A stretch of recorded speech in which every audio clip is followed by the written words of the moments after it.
in Israel and around the world. But I think even closer to home, I've seen many of you here at Grace Point express feelings of deep sadness, feelings of grief or pain after the reality of the decision and the vote that was taken last Sunday. And I've been really wrestling and trying to work through how do we deal with all of those emotions? How do we deal with the feelings of sadness, of maybe frustration, maybe for some even maybe anger? What do we do with? What do I do with that? And because it's a reality that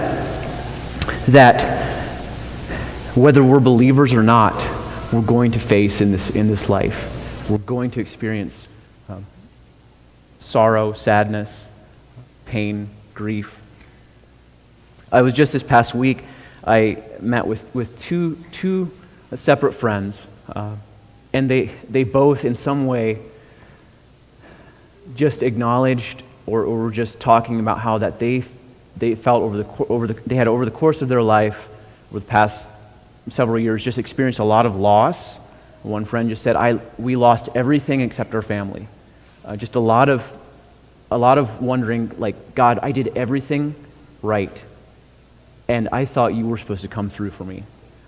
Just feelings of just, where is God in all of this? Like, what do I do with these emotions?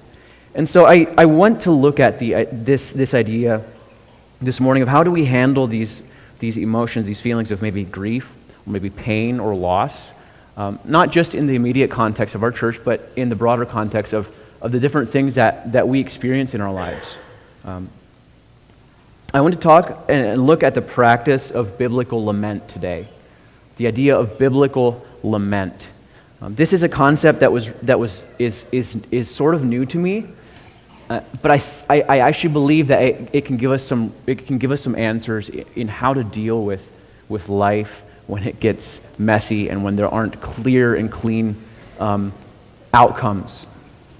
A couple years ago, well, it was about a year ago, I was going through a fairly difficult time in just a circumstance in my life where I felt like I have to find a solution to this. Like, I have to figure out a solution to this.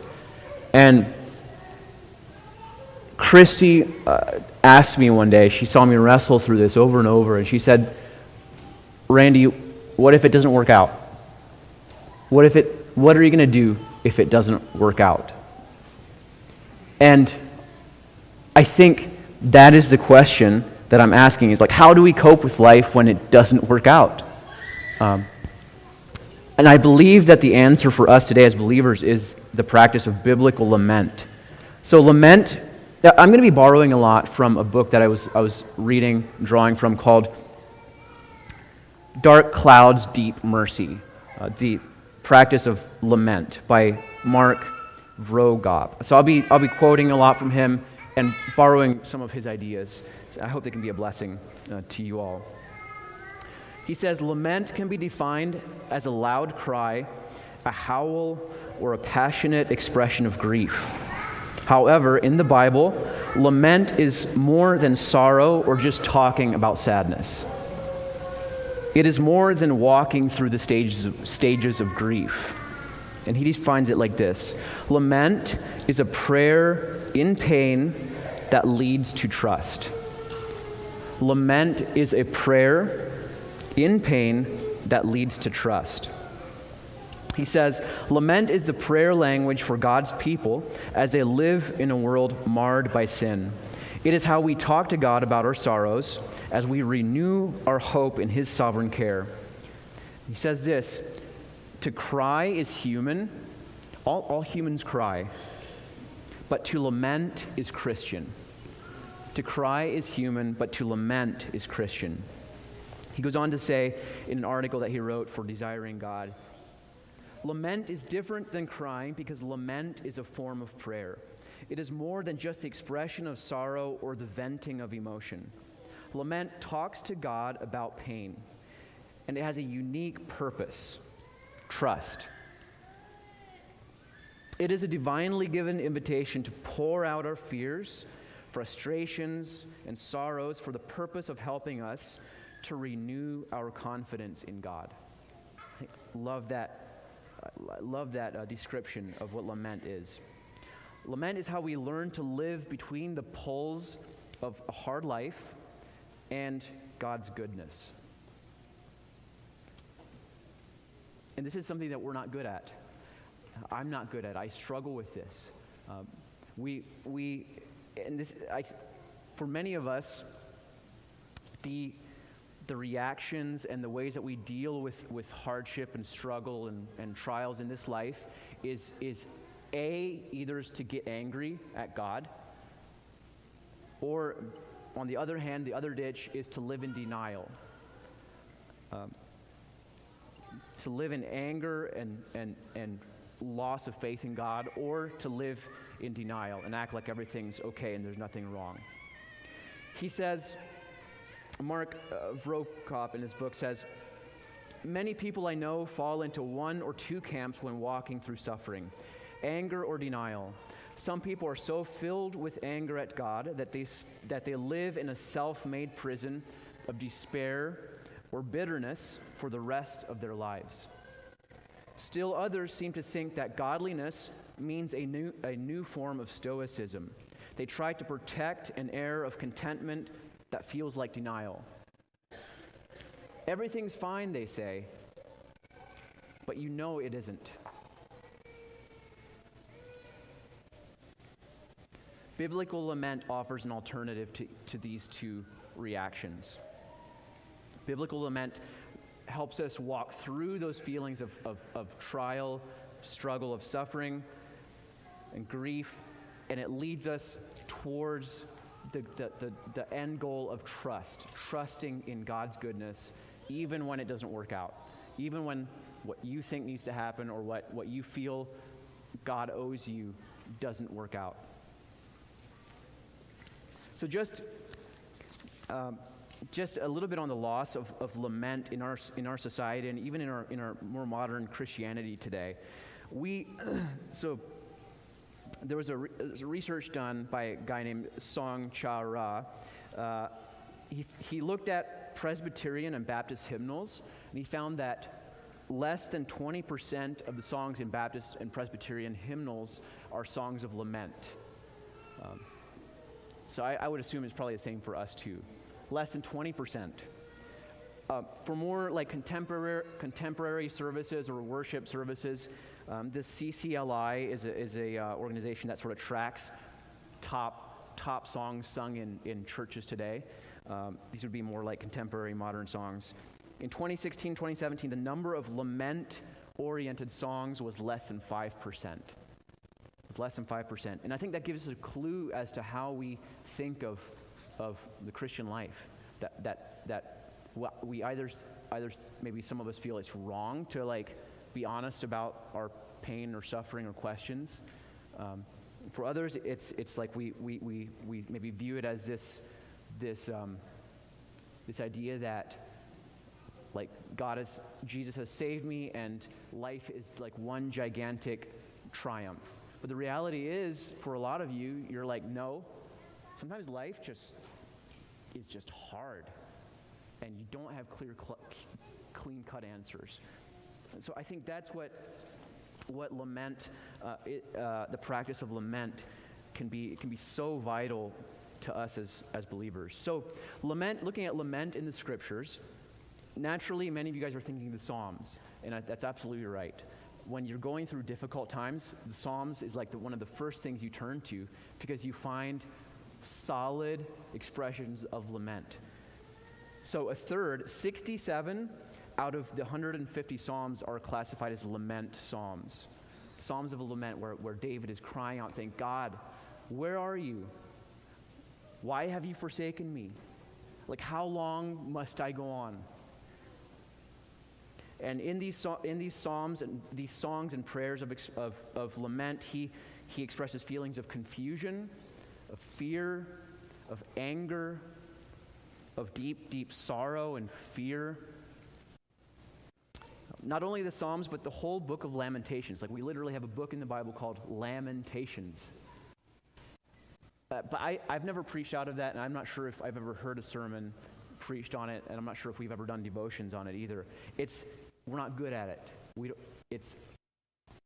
don't like to engage in that. Dietrich Bonhoeffer said, I don't remember the exact quote, but paraphrasing here a little bit, that we take a look at those Psalms and we turn away because we can't quite handle them. Like, we turn to more palatable fare, he says. Throughout Scripture, you see laments or lamentations being expressed by tearing of clothes, by sprinkling of ashes or dirt on people's heads, by rolling around in the dirt, by fasting, by wearing sackcloth. And that's foreign to us, because we like to either like internalize and just like wear a mask that says everything's okay, and act like life is just one gigantic like ice cream party. But it's sometimes it's just not. So it's either we live in denial or we fall into hopeless despair. So I want to look at the four key elements of lament. Four key elements of lament found in the Scriptures. And this, I'm just borrowing this from the book that I was looking at called, I had referenced it earlier. I highly recommend this book to anybody who's like interested in this whole idea, and maybe you're struggling with just like life right now. I found it very helpful, and I hope it can be a blessing to you all. So 4 key elements of lament. And we'll be looking at certain Psalms, focusing mostly in the Psalms today. So most of these laments and songs of lament have, they start off with an address to God. So there's a turning to God in prayer. Secondly, there's a complaint. There's just an honest complaint about circumstances in life. Thirdly, there's a request. And then fourthly, there's an expression of trust or praise. So I'm going to basically just title these 4 turn, complain, ask, and trust. So starting with the first one, turn. So my handwriting is atrocious, but I hope you guys can. Or turning to God. And this is key to the idea of biblical lament.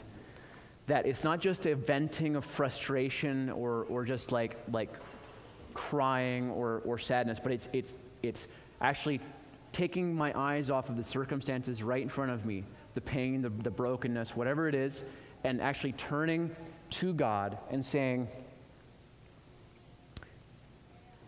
God, I'm here. Turning to Him.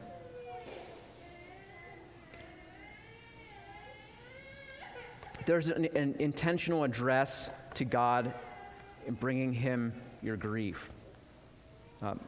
So turning to the Psalms, open up your Bibles to Psalm 77. And just briefly, I'll look at this to illustrate this idea.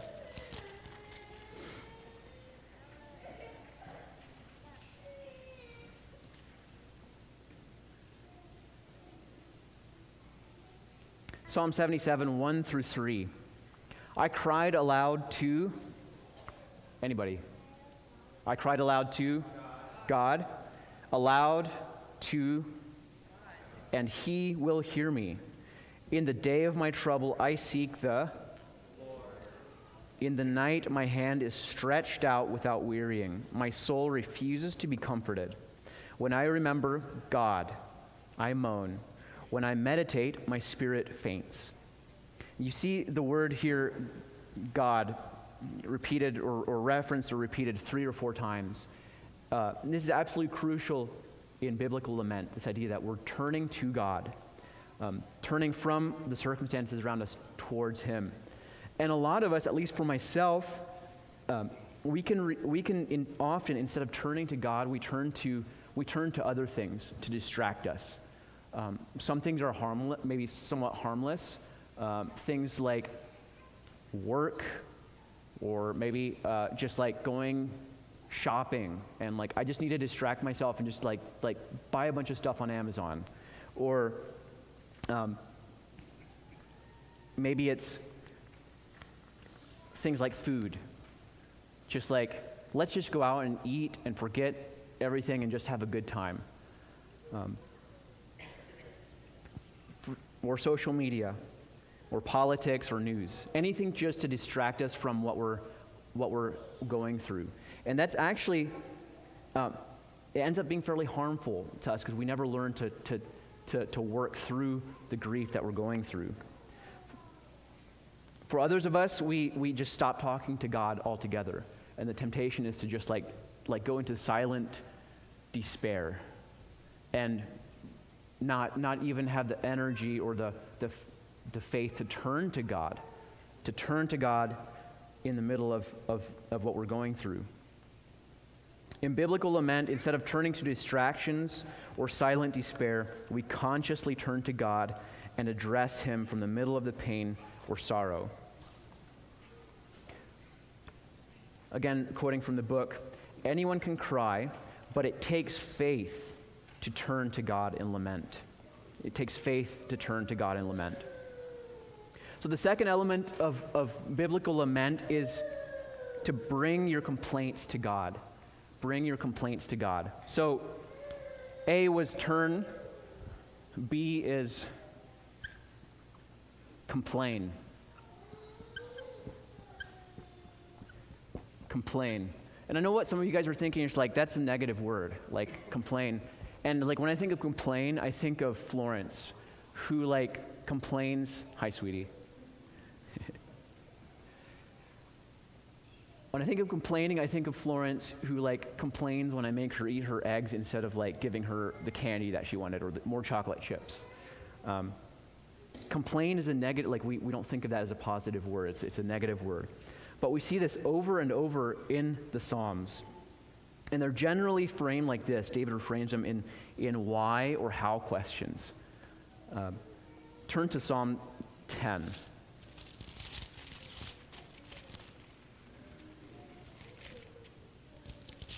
So the idea of complaining, bringing our complaints to God is absolutely crucial in lamenting in a biblical way. What complaining does is it puts words right. It identifies the circumstance or the thing that is causing pain or sorrow or grief. And it actually puts a word to it. So instead of just feeling sorrow and sadness or heaviness, complaining to God about what you're going through, it helps you to actually put words to the things that you're going through and putting out, identifying it. And some examples could be things like the loss of a job, or a broken relationship. Naming that, bringing that to God. Financial struggles or financial loss. Like the death of a child or cancer. Just the suffering in the world. We see David name his complaints, and there's something that's really healing about that. In Psalm 10, verse 1, he says, "Why, O Lord, do you stand far away? Why do you hide yourself in times of trouble?" He's complaining that it's like, maybe God, I don't feel, like maybe it's not true that you're actually hiding yourself, but right now it actually feels like it's true. Like it feels like you're hiding, you're standing far off. In verse 13, he complains about, he says, "Why does the wicked renounce God and say in his heart, you will not call to account?" He's complaining to God about the wicked renouncing God, turning from God. Verse 6, he says, he's describing the wicked man and complaining to God about how the wicked man, in verse 7, his mouth is filled with cursing, deceit, oppression. Verse 8, he sits in ambush in the villages. like he goes down this whole list of things. He's crying out to God. And he's putting words to the suffering and grief that he's going through, and his frustrations. And in doing so, he's asking God really tough questions that are like, maybe there aren't simple answers to them. Several more throughout Psalms, just why questions. He asks, why have you forsaken me? Why are you so far from saving me? Why have you forgotten me? Why do I go mourning because of the oppression of the enemy? Why have you rejected me? Why are you sleeping, O Lord? Why do you cast us off forever? Why does your anger smolder against the sheep of your pasture? Why do you hold back your hand, your right hand? Take it from the fold of your garment and destroy them. Why have you broken down its walls? And then, secondly, just how. He complains to God with a lot of how questions. How long, O Lord, will you look on? How long is the foe to scoff? Is the enemy to revile your name forever? How the foolish scoff at you all day. How long will you be angry with your people's prayers? How long, O Lord? Return, O Lord, how long? How shall we sing the Lord's song in a foreign land? So just some examples there of David like pouring out his complaints to God, bringing his complaints to God. And it doesn't we don't feel comfortable with that, because in some ways it feels like it's almost wrong to verbalize our feelings of frustration or our complaints to God. But he knows what they are, and he wants to hear them.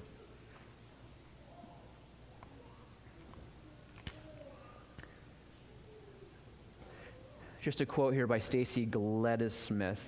A lament honestly and specifically names a situation or circumstance that is painful, wrong, or unjust. In other words, a circumstance that does not align with God's character and therefore does not make sense within God's kingdom. All right, so thirdly, the third element of lament is ask.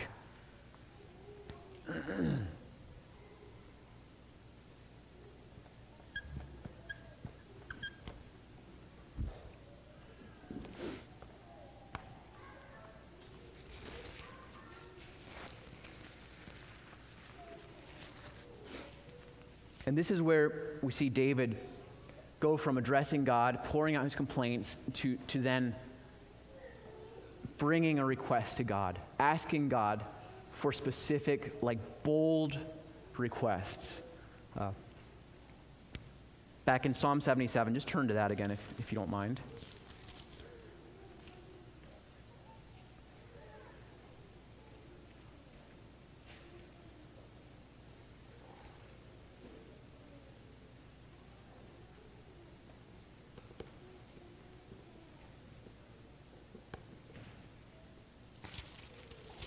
Sorry, I think I have the wrong one there. I won't actually. What I'll just do is just read what I have here as some examples, and these are like themes throughout the Psalms of requests that God makes to God, that David makes to God in the middle of his anguish. These are some themes, and you'll hear these over and over as you read the Psalms. He says, one request is, "Arise, O Lord, arise. Grant us help. Remember your covenant." He's asking God to remember his covenant with his people. Another one is, "Let justice be done. Don't remember our sins. Restore us. Don't be silent. Listen to me. Teach me. Vindicate me." That's crucial as we walk through lament and learn to bring our complaints to God and then make requests of him.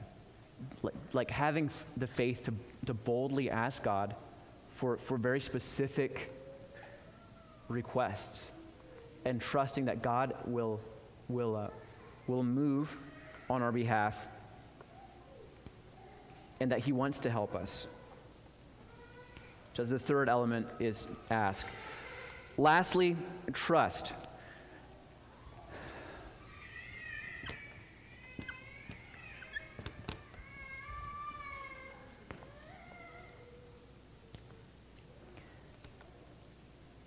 Turn to Psalm 13, please.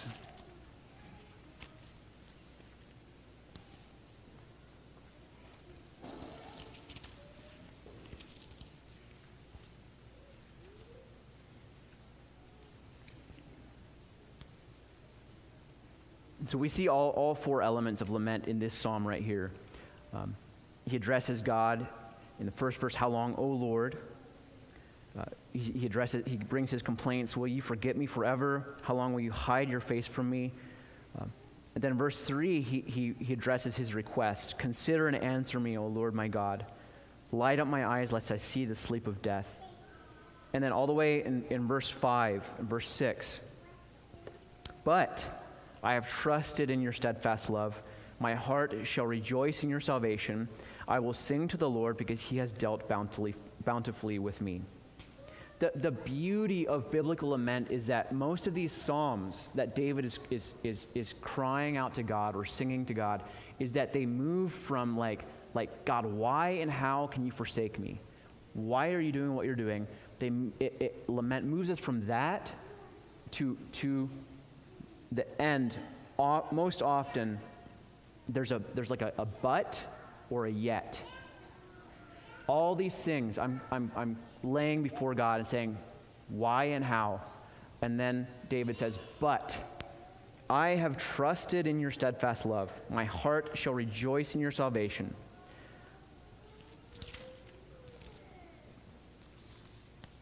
He says, "I have trusted in your steadfast love. My heart shall rejoice in your salvation. He has dealt bountifully with me."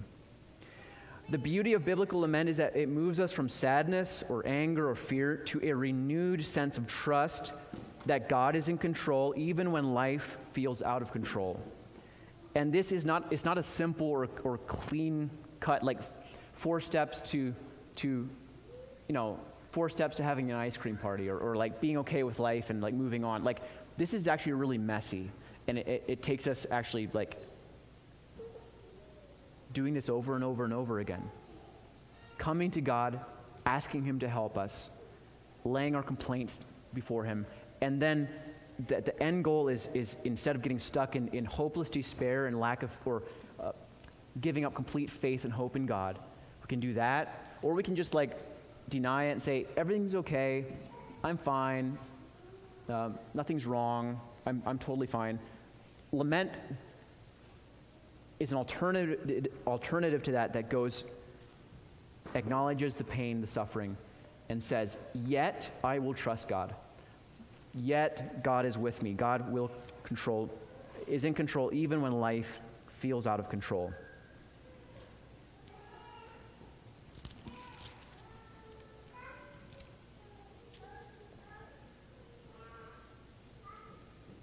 All right, so just a couple maybe suggestions for like how do I actually apply this to my very own life?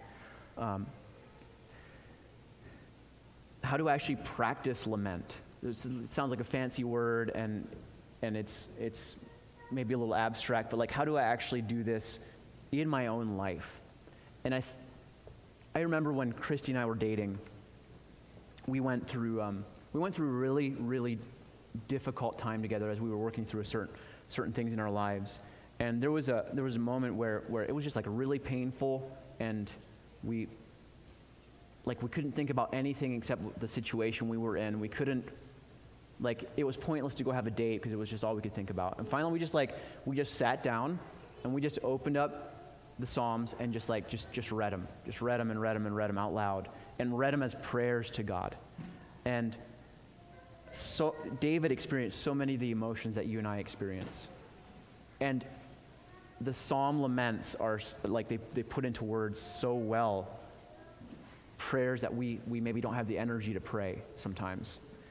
So my encouragement to you all is to make the lament Psalms your own. Just for an example, Psalms 13. Take that psalm wherever you're at in life. If you're really struggling with maybe sorrow, sadness, fear, frustration, anger, this is not just for this moment, but for all moments of our lives. Read it as a prayer to God. Come before him and do these 4 things and really make it your own. How long, O Lord, will you, and then enter in whatever you feel your complaint is to God? How long will you withhold a child from us? How long will you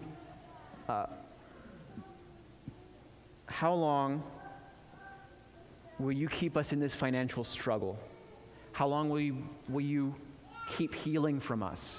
How long will you, and you can just enter in whatever you're going through there.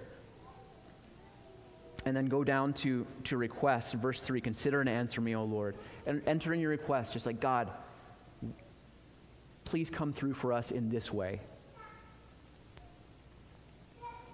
And then, lastly, just trust and turn to trusting God in the middle of whatever you're going through. So I have maybe a detailed list of these psalm laments, these specific chapters, and I would, if anyone is interested, reach out to me via text or email. I'll send those your way. It's just an amazing list of just like these psalms that are just perfect for praying psalms of lament. Lament is a path to praise as we are led through our brokenness and disappointment. The space between brokenness and God's mercy is where this song is sung. Think of lament as the transition between pain and promise. It is the path from heartbreak to hope. That's the goal of lament, is not just to be stuck in despair, but to move us from despair and heartbreak to hope and trust in God, no matter what the circumstance. And lastly, the hope that we have a future hope, and that is that lament is not forever. Lament is not forever. We have a promise in Revelation 21:4.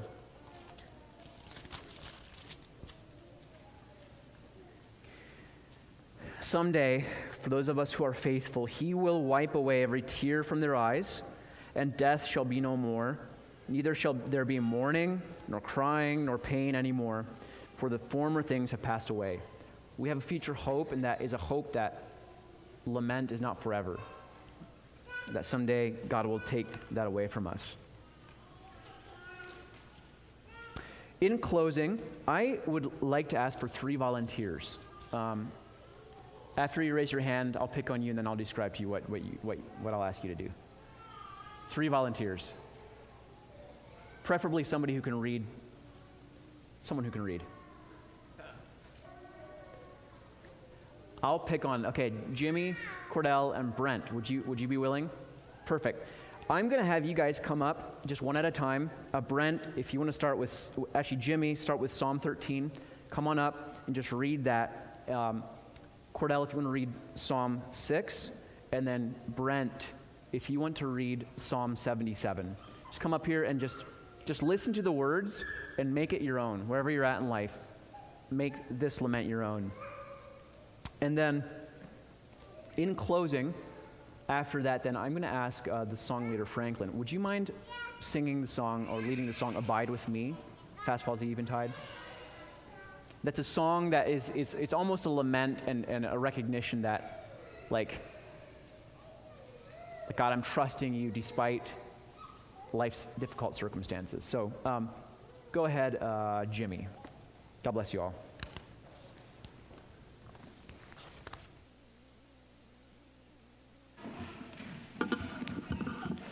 How long, O Lord, will you forget me forever? How long will you hide your face from me? How long must I take counsel in my soul and have sorrow in my heart all the day? How long shall my enemy be exalted over me?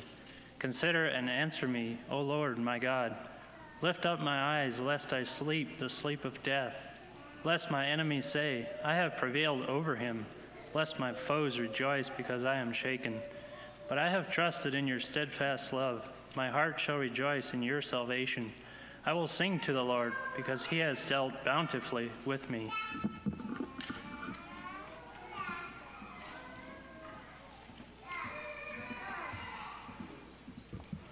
Psalm 6. O Lord, rebuke me not in your anger, nor discipline me in your wrath. Be gracious to me, O Lord, for I am languishing. Heal me, O Lord, for my bones are troubled.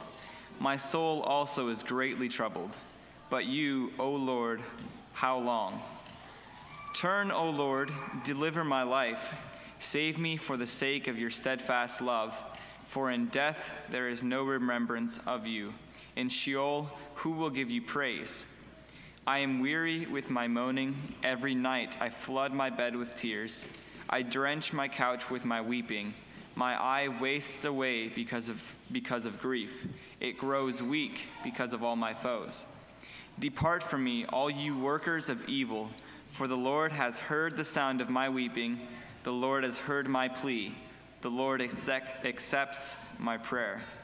All my enemies shall be ashamed and greatly troubled. They shall turn back and be put to shame in a moment.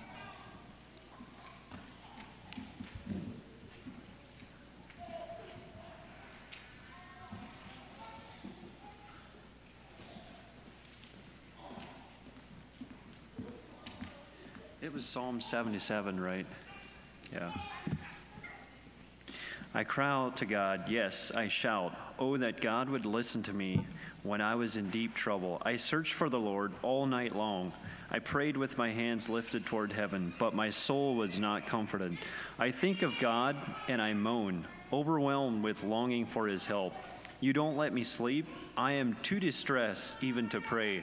I think of the good old days, long since ended, when my nights were filled with joyful songs. I searched my soul and pondered the difference now. Has the Lord rejected me forever? Will he never again be kind to me? Is his unfailing love gone forever? Have his promises permanently failed? Has God forgotten to be gracious? Has he slammed the door on his compassion? And I said, this is my fate. The Most High has turned his hand against me. But then I recall all you have done, O Lord. I remember your wonderful deeds of long ago. They are constantly in my thoughts. I cannot stop thinking about your mighty works. O God, your ways are holy. Is there any God as mighty as you? You are the God of great wonders. You demonstrate your awesome power among the nations. By your strong arm, you redeemed your people, the descendants of Jacob and Joseph. When the Red Sea saw you, O God, its waters looked and trembled. The sea quaked to its very depths. The clouds poured down rain. The thunder rumbled in the sky. Your arrows of lightning flashed. Your thunder roared from the whirlwind.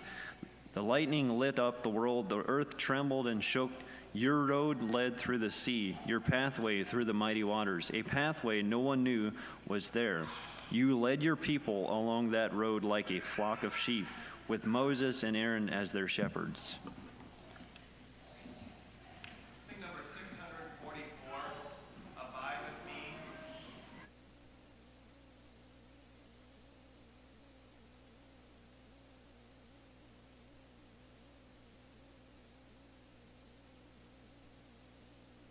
Parts. And then verse 5, we'll all hum all the way down to heaven's morning breaks, and then we'll break into words. So verse 3, gentlemen, melody, ladies sing harmony. Verse 5, everybody hum down to heaven's morning breaks.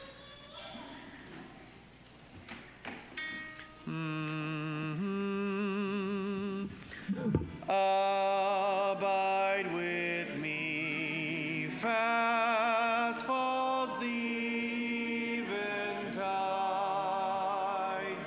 The darkness deepens, Lord, with me abide. When other helpers fail and comforts flee, help of the helpless, oh, abide with me. Swift to its close, ebbs of life's little day. Earth's joys grow dim, its glories pass away. change and decay in all around I see. Hail thou who changest not, abide with me. Gentlemen, melody.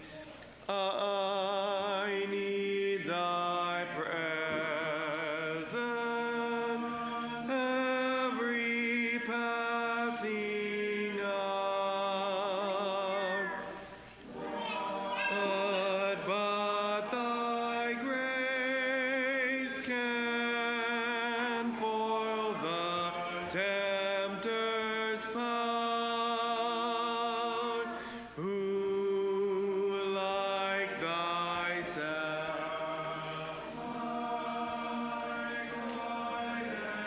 they can be.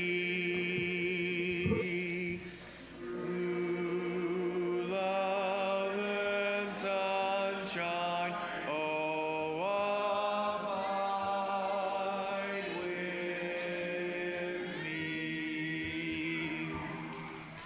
I fear no foe, thank you, with thee let and to bless. Ills have no weight, and tears no bitterness. Where is death's sting? Where grave thy victory? I triumph still if thou abide with me.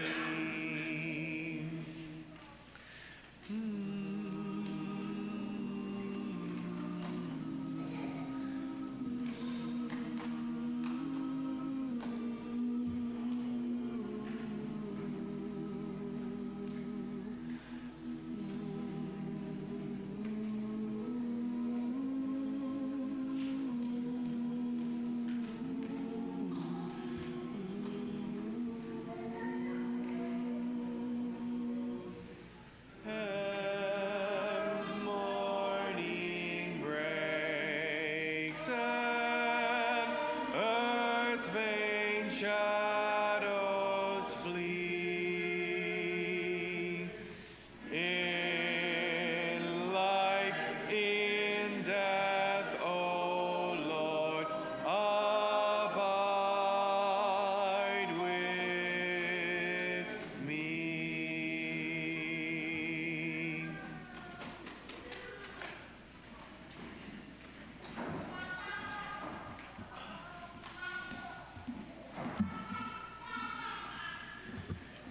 It has truly been